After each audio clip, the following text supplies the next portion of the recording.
Donc dans la série Le procès, aujourd'hui le procès de, je vais faire un 2 en un de Jean-Marie et Marine Le Pen. Je risque de m'attirer encore des courroux, alors je demande aux gens de bien écouter, de bien regarder et puis de se calmer. Il se trouve que le Front National c'est un parti que je connais quand même relativement bien. Oui, c'est Rassemblement National maintenant. Alors un bref historique. Le Front National, il a été créé au début des années 70. Les premières élections dans lesquelles il s'est présenté, il tournait entre 1 et 2%. Il faut le rappeler ça, 1 et 2%. Alors les gros bataillons du Front National, c'était qui? C'était essentiellement les anciens combattants et surtout ceux d'Algérie. C'était vraiment c'était le socle de ce parti. Alors, s'ils sont agrégés certains membres des clubs d'extrême droite, c'était toujours des luttes dans les clubs, et dans ce qu'on appelle maintenant des think tanks. Donc certains ont fait le pari de la politique, de la politisation, et ont adhéré au Front National. Il y avait aussi un certain nombre de skinheads, de jeunes d'extrême droite qui voulaient quand même un petit peu s'inscrire dans un parti politique. Même si c'était pas la majorité et que globalement ils ont jamais tenu un rôle extraordinaire. Il n'y avait pas besoin d'eux. Il y avait notamment le Front National avait un service d'ordre très intéressant, très très fort, donc surtout fait d'anciens militaires, etc. Donc il n'y avait pas trop de besoin de ce côté-là. Alors qu'est-ce qui s'est passé? Il y a un moment, le socle, oui, c'était les pieds noirs aussi, bien entendu.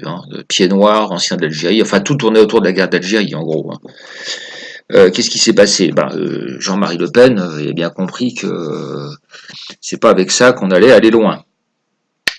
Donc avec son talent et puis je veux dire une idéologie qui correspondait à l'époque un petit peu à l'échelle du temps, il est arrivé aux environs de 10%. Alors dans ces années-là, il faut se rappeler il faut voir que Jean-Marie Le Pen, son modèle politique et économique, c'était Ronald Reagan.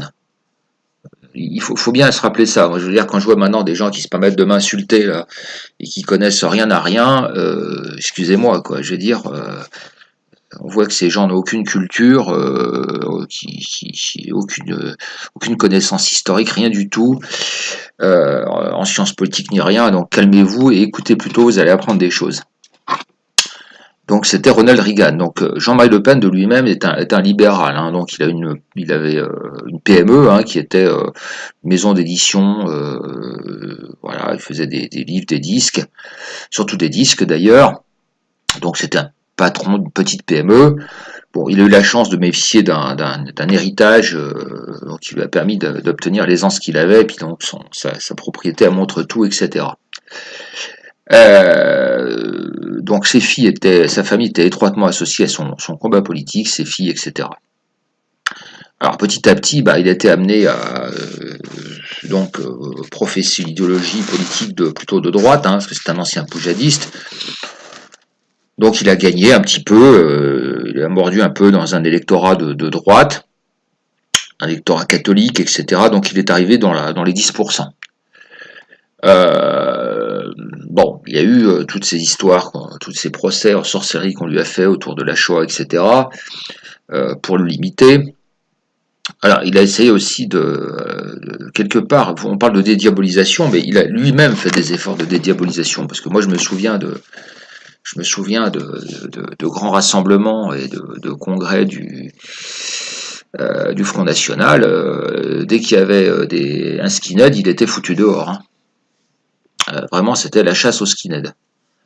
Ça, je m'en souviens très très bien. Donc de ce côté-là, il y avait une certaine recherche de dédiabolisation. Voilà. Voilà, petit à petit, donc après, on sait, 2002, il a réussi à atteindre le deuxième tour, donc il avait, je pense, 15-16%.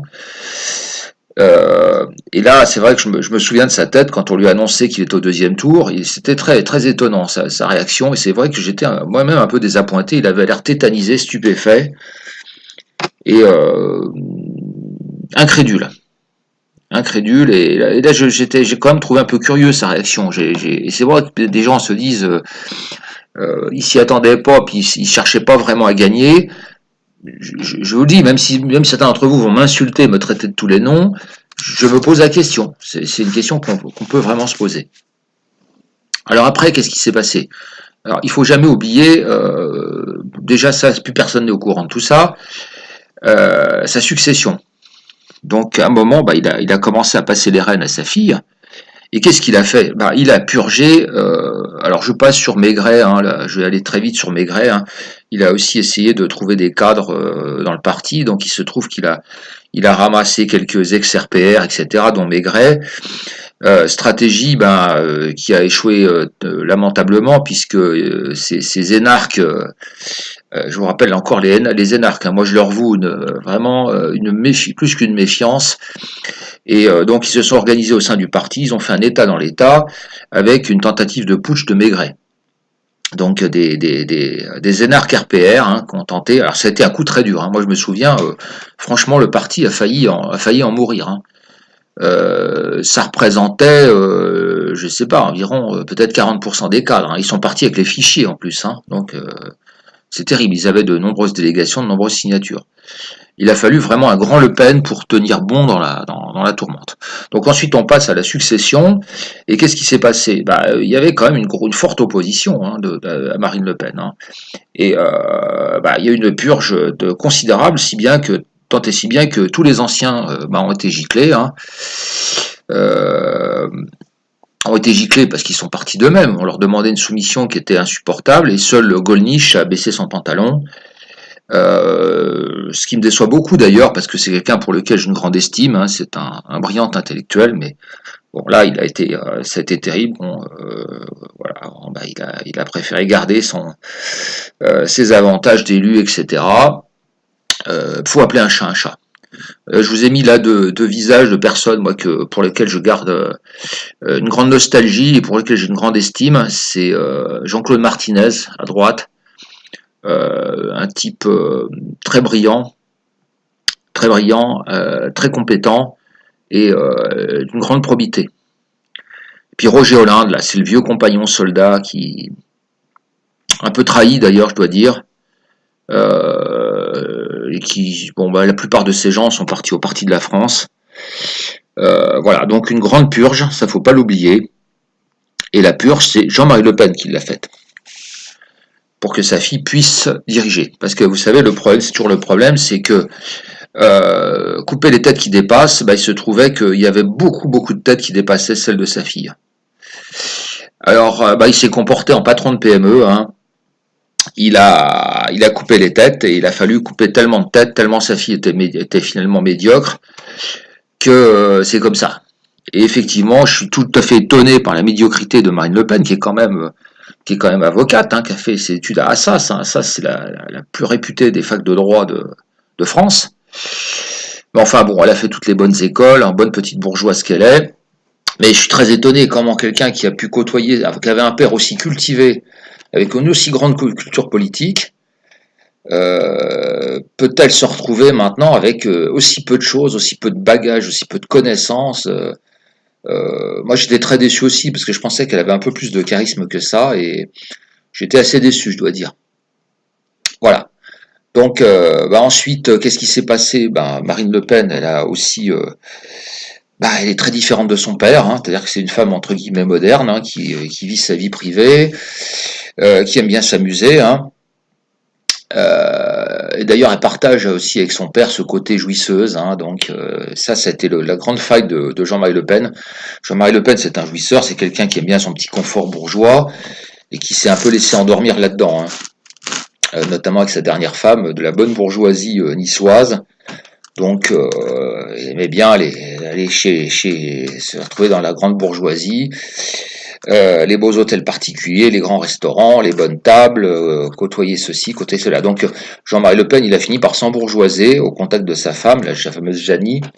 Ça, je note, ça c'est une chose aussi qu'on ne note pas. Hein. Donc, il s'est largement bourgeoisé, endormi, etc.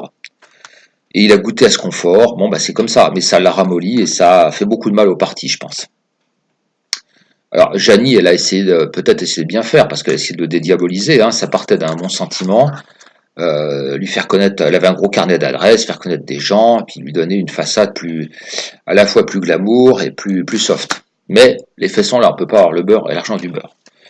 Donc Marine Le Pen, femme moderne, favorable au divorce, favorable à ci, favorable à mi. Qu'est-ce qu'elle fait? Bah, elle a aussi ses convictions, donc elle n'est pas autant à droite que son père, et bien au contraire, elle a plutôt des tendances plutôt à gauche, et s'est entourée donc finalement bah, d'abord, il faut savoir que Soral a été un de ses grands conseillers politiques, donc elle est toujours à la recherche d'un esprit brillant, hein. Donc c'est un peu ça le problème. Donc elle délègue le gouroutisme, hein. Donc elle a toujours eu besoin d'un gourou, d'un type qui lui en mette plein la figure. Donc ça a été Soral un moment. Et puis un jour, on lui a présenté Philippot. Et puis bah, elle est tombée sous le charme de Philippot. Puis elle donnait les clés à Philippot. Donc gourou par procuration. Ça c'est pas une bonne chose. Ça peut pas fonctionner. Ça vous comprenez. Hein, il peut pas y avoir. Hein. Ça entraîne. C'est l'histoire du vizir is no good. Hein. Calife à la place du calife. Donc voilà le mode de fonctionnement de Marine Le Pen, hein, se trouver une tête pensante et puis lui confier les clés du camion, ce qu'elle a fait avec Philippot. Et puis finalement, quand il y a le Bureau national, les gens qui sont rentrés là-dedans, bah, c'est devenu très gay friendly, très bon, des Monteil, des une tendance anti-curé, une tendance plutôt de gauche, plutôt chevènementiste. Donc c'est vrai que c'est un virage à 180 degrés. Hein. Alors effectivement, bah, le père a fini par se dire c'est une trahison, c'est une trahison. Bah, moi je suis étonné de ses vociférations parce qu'il doit assumer. Hein. Je veux dire, c'est lui qui a. Je suis pas d'accord hein, pour ces rodomontades parce que c'est quand même lui qui a largement purgé le parti de tout ce qui faisait la branche ancien combattant, la branche catholique, la branche traditionnaliste, la branche de droite. Il a purgé tout ça. Et voilà quoi. Donc donc Jean-Marie Le Pen, faut qu'il assume. Moi, je n'accepte pas ces rodomontades. Donc c'est comme ça. Ça pose d'ailleurs le problème du capitalisme, hein, de la transmission d'une entreprise. Hein.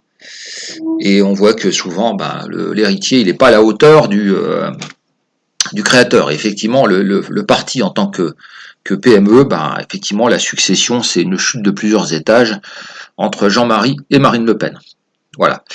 Alors, bah là, effectivement, dernier gourou mis dehors. Donc actuellement, ben, y a pas de gourou, hein, il y a plusieurs, il y a un aéropage un peu comme dans un parti classique, hein, maintenant, c'est devenu avec les chenus, etc. Bon, les gens, c'est un petit peu des politicards, hein, dont certains viennent du RPR, etc. C'est pas bien, hein. Bon, c'est pas très passionnant.